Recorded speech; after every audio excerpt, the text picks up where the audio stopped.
folks, we're back here with another beginner-friendly bluegrass guitar lesson. I'm Cody. I'm a former student of ETSU's Bluegrass and Old Time Country Music program. Here on this channel, we are learning beginner bluegrass guitar. Amongst other topics, if you're here and you want a no-fuss sort of approach to this style of music, if you found other tutorials and things online a little bit too over the top, maybe difficult to follow, then subscribe here. We're trying to get to more subscribers than Taylor Swift.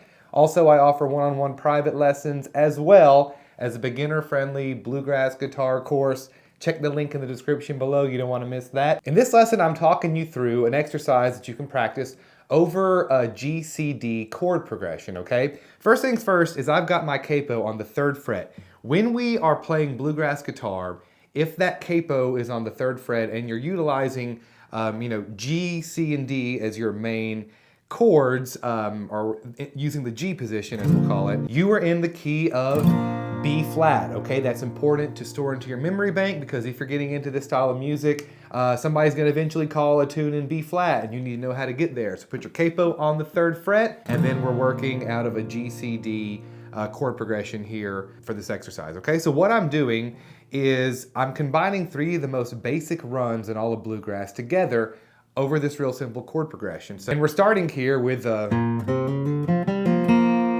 bluegrass G run, okay? So I'm starting from the G position you see there on your screen. A lot of other players will play it this way, but for this demonstration, we're gonna play it the old-fashioned way, okay? So for this first bit, we're hitting that root G note there, and then we are going open, slide 1, 2, or the 1st and 2nd fret on the A string, open D string, hammer on and pull off, and then open on our G string. Okay, should sound like that.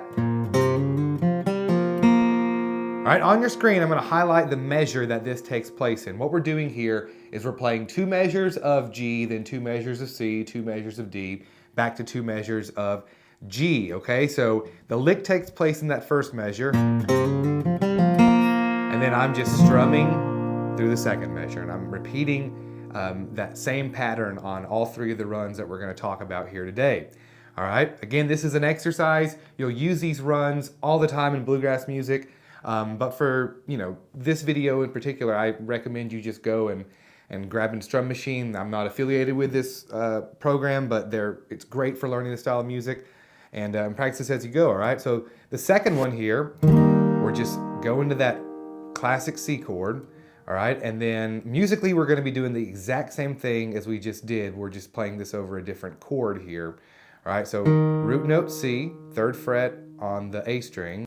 Okay, then we're going open, 1st to the 2nd fret on the D string,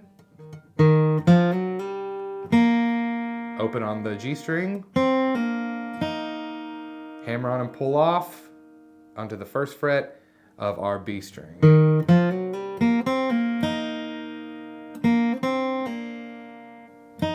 So in review, up until that point, we have our G run, strum, C run, strum. All right, now we got to play our D run, all right? I recommend starting from your D chord here, just having that, your fingers already playing a D chord, but we're going open on our D string, right? Open, slide from our 1st to 2nd fret on the low E string, so, okay.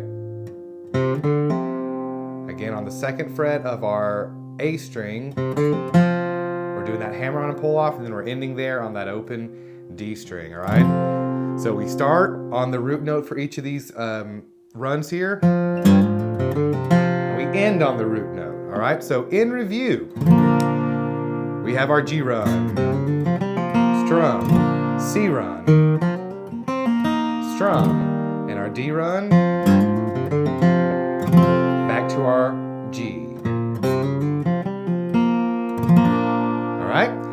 And that is a fun little exercise to get you playing some bluegrass music. If you have to practice these individually, do that to get them right. What you want to be careful for is just, making sure that your fingers are making those nice, clean sounding pull-offs there, and also really locking in that slide to where those notes are really pronounced. right, it'll take some time, get your fingers used to it. Folks, if you have found this lesson helpful and you like these on-screen tabs here to help you along and have these exercises make a whole lot more sense, I'm sure, going nice and slow, chunk by chunk, definitely check out my beginner-friendly bluegrass guitar course, Flatpick Foundations. It's a whole library of lessons structured basically just like this. There's going to be more goodies in there. For example, below the video, there's tons of links to connected lessons.